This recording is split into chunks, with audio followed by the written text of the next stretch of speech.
Hello, welcome to Southwestern University's Guitar Tutorials.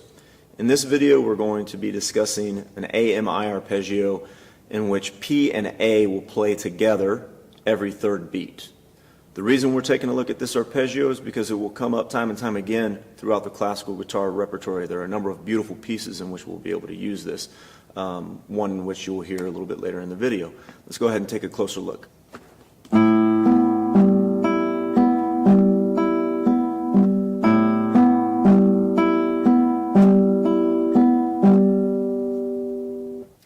To practice this arpeggio, we're going to break it down into 5 steps.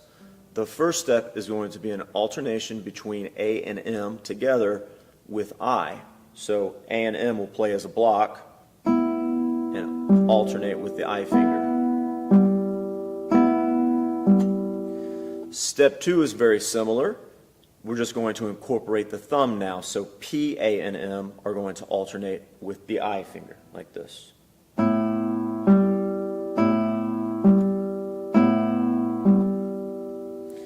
In step 3, we're going to have P, M, and A, all 3 prepared, but we're only going to play P and A simultaneously, like this.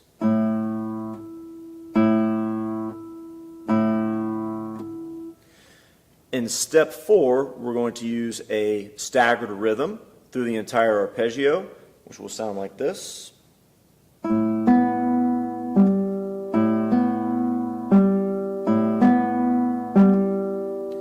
And in the final step, we're going to use an even rhythm throughout the arpeggio, playing the thumb every third cycle or every third beat, like this.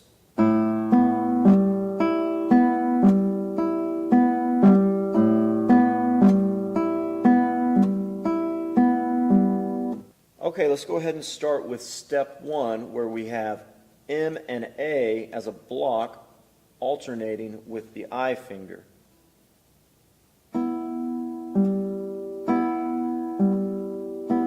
It's a good idea to place your thumb lightly on the top joint of your I finger so it doesn't feel like it's sticking out or creating any tension in the hand.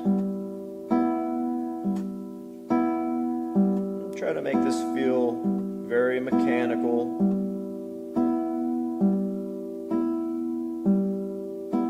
M and A play, and I prepares, I plays, M and A prepare.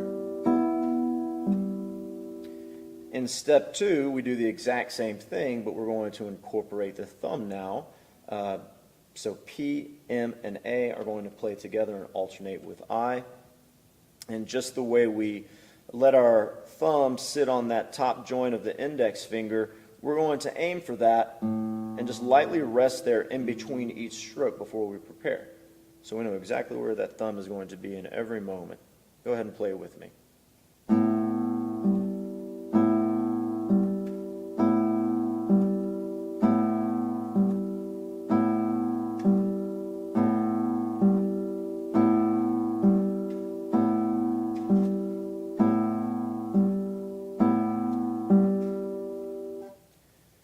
In step 3, I is out of the equation. We just want it to relax.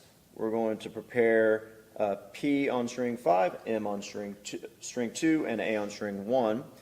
M is not going to follow through the string. It's just going to stay on string 2 the entire time. We're focusing on playing P and A simultaneously. This can feel a little awkward at first, but just make sure you're not getting a staggered rhythm with P and A, that there's a consistent tone and that they're firing at the exact same moment.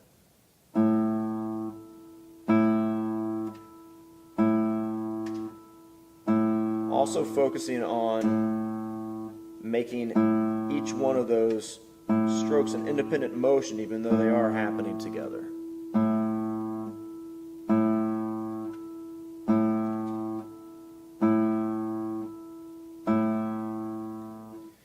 In step 4, we get the full arpeggio, but with a staggered rhythm, which will sound like this: short, long, long, short, long, long.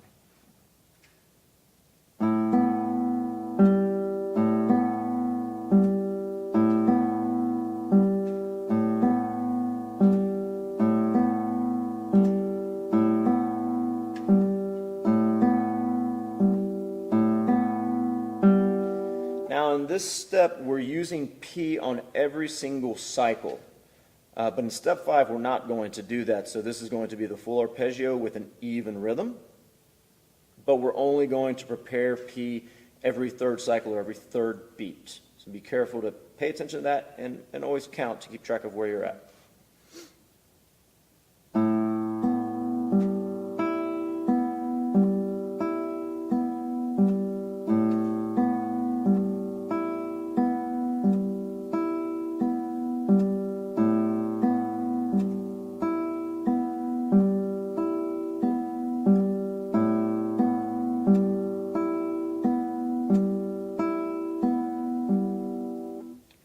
You can put each one of these steps back to back.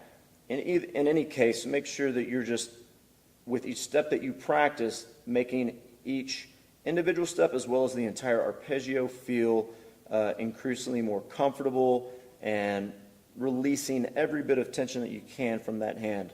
Now go ahead and check out some other Southwestern University videos that focus on repertory that incorporates this arpeggio. We will see you in future videos. Thank you so much.